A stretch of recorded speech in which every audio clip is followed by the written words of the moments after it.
வணக்கம் நண்பர்களே. இந்த ஈரான் போர் இன்னும் முடிவுக்கு வர மாதிரி தெரியலங்க. பிப்ரவரி 28 ஸ்டார்ட் பண்ணி இப்போ ஒரு மாதத்துக்கு மேலேயே கடந்துருச்சுங்க. ஆனால் இன்னும் போர் முடிஞ்ச பாடில்லை. அந்த காலத்தில் போருக்கு அந்தந்த நாட்டு மன்னர்கள் தான் தலைமை தாங்கி போருக்கு போவாங்க. அதாவது ஒரு போர் ஆரம்பிக்குதுன்னா அந்த மன்னர் சென்டரில் முன்னாடி நின்று போருக்கு போவார். அந்த மாதிரி இப்போ இந்த போர் நடந்தால் மட்டும்தான் போர் முடிவுக்கு வரும்னு நினைக்கிறேன்.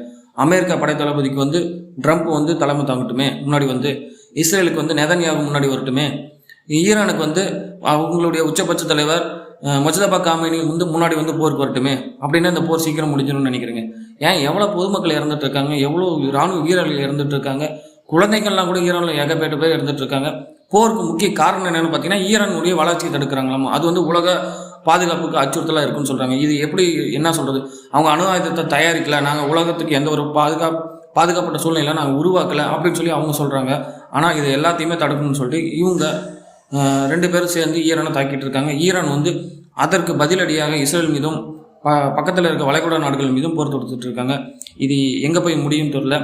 ஏன் பேச்சுவார்த்தையெல்லாம் நடந்துட்டு இருக்குன்னு சொல்கிறாங்க. பாகிஸ்தான் முன்னாடி நின்று பேச்சுவார்த்தை சொல்கிறதா சொல்கிறாங்க. அதாவது யுஎஸ்ஏனுடைய ஒரு 15 அம்ச கோரிக்கையை ஈரான்கிட்ட பாகிஸ்தான் கொடுத்துருக்காம, ஆனால் அதை ஈரான் ஏற்றுக்கல. இது என்னன்னா, அமெரிக்கா தங்களுக்குள்ளாரே சமாதானம் பேசிகிட்டு இருக்காங்க. அந்த 15 அம்ச கோரிக்கை அவங்களுக்கு சாதகமாக இருக்குது அப்படின்னு சொல்லி அதை ஏற்றுக்க மறுக்கிறாங்க. மொத்தத்தில் இன்னும் எந்த ஒரு ஒப்பந்தமும் எட்டப்படாமல் இருக்குது. போர் அது முடிவுக்கு வர சூழ்நிலையே இல்லாமல் இருக்குது. இன்னும் எக்ஸ்ட்ரா பார்த்திங்கன்னா நிறைய வீரர்கள் யூஎஸ்ஏலேருந்து எக்ஸ்ட்ரா தான் வந்துட்டு இருக்கிறதா சொல்கிறாங்க. நியூஸில் இன்றைக்கி என்ன போட்டிருக்காங்க அப்படின்னா, தரைவழி தாக்குதலுக்கு ஐடியா பண்ணிகிட்டு இருக்கிறதா சொல்கிறாங்க. அதாவது யூஎஸ் தரைவழியாக உள்ளார போயிட்டு ஈரானுக்குள்ளே போயிட்டு அங்கே இருக்கக்கூடிய இடங்களை கைப்பற்றதுக்கு திட்டமிட்டு இருக்கிறதா சொல்கிறாங்க. இதெல்லாம் போரை இன்னும் பயங்கரமாக வளர்க்குறதுக்கான ஒரு விஷயமாக தான் இருக்குது. போர் சீக்கிரம் முடிகிற மாதிரியான ஒரு சூழ்நிலையே அமையாமல் இருக்குது. ஏகப்பட்ட இப்போ இன்னொரு விஷயம் என்னென்னா, ஏற்கனவே நம்மக்கிட்ட பொருளாதார சூழல் கச்சா எண்ணெய் நிறையா, அதாவது அந்த வளைகுடா நாடுகளை நம்பியிருக்கிற நாடுகளுக்கு நிறைய பாதிப்புகள் வந்துட்டுருக்கு. இதில் இன்னொரு விஷயம் என்னென்னா, ஈரானுக்கு ஆதரவாக லெபனானில் இருக்கக்கூடிய ஹிஸ்புல்லா அமைப்பினர் ஏற்கனவே இஸ்ரேல் மீது தாக்குதல் நடத்திட்டு இருக்காங்க. இப்போது கூடுதலாக ஏமனில் இருக்கக்கூடிய ஹவுதி அமைப்பினரும் சேர்ந்து இப்போது இஸ்ரேல் மீது தாக்குதல் நடத்த ஆரம்பிக்கிறாங்க. இப்போ இவங்களும் எக்ஸ்ட்ரா சேர்ந்துட்டு இருக்கனால இந்த போர் இன்னும் பூகாரமாக வெடிக்கிறதுக்கு தான் ஆரம்பிக்குதுங்க. யுஎஸ்ஏ தரைவழி தாக்குதல் ரெடி ஆகிட்டு இருக்காங்க. ஈரானுக்கு இன்னொரு அமைப்பினர் எக்ஸ்ட்ராவாக ஏமன்லேருந்து ஹவுதி அமைப்பினரும் போருக்கு ரெடியாக இருக்காங்க. இதெல்லாம் பார்த்திங்கன்னா போர் இன்னும் வளர்ச்சி அடைகிற மாதிரி தான் இருக்குது. இஸ்ரேலும் நாங்கள் அந்த அமைப்பினருடைய தாக்குதலையும் யுஎஸ்ஏ கூட சேர்ந்து நாங்கள் தடுப்போம் அப்படிங்கிற ஒரு விஷயத்தையும் சொல்லியிருக்காங்க. இப்போ இதுக்கு மேலே என்ன ஆகும், அந்த ஏமன் மீதும் இஸ்ரேலும் யுஎஸ்ஏவும் போர் தொடுக்க ஆரம்பிப்பாங்க.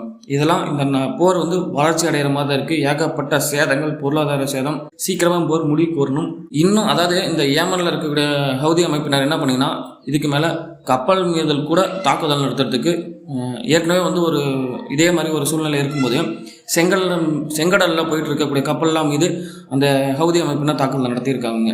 அதே மாதிரி மீண்டும் கப்பல் மீதெல்லாம் தாக்குதல் நடத்தினாங்கன்னா இன்னும் பொருளாதாரம் பயங்கர அகல பாதாளத்துக்கு தான் சொல்லப்படும். கச்சா எண்ணெய் இன்னும் அந்த வளைகுடா நாட்டை நம்பியிருக்க நாடுகளுக்கு ஒரு பாதிப்பாக தான் இருக்கும். சீக்கிரம் இந்த போர் முடிவுக்கு வரணுங்கிறதான் எல்லாருடைய வேண்டுக்கள். பேச்சுவார்த்தை சீக்கிரம் சுமூகமாக முடியணும். எல்லாருக்கும் ஒரு சுமூகமான ஒரு சூழ்நிலை அமைகிற மாதிரியான பேச்சுவார்த்தை நடந்து போர் முடிவுக்கு வரணும். நன்றி. நம்ம சேனலை மறக்காமல் சப்ஸ்கிரைப் பண்ணுங்கள். சில நல்ல விஷயங்கள் கண்டிப்பாக இந்த சேனல் மூலமாக உங்களுக்கு கிடைக்கும். நன்றி.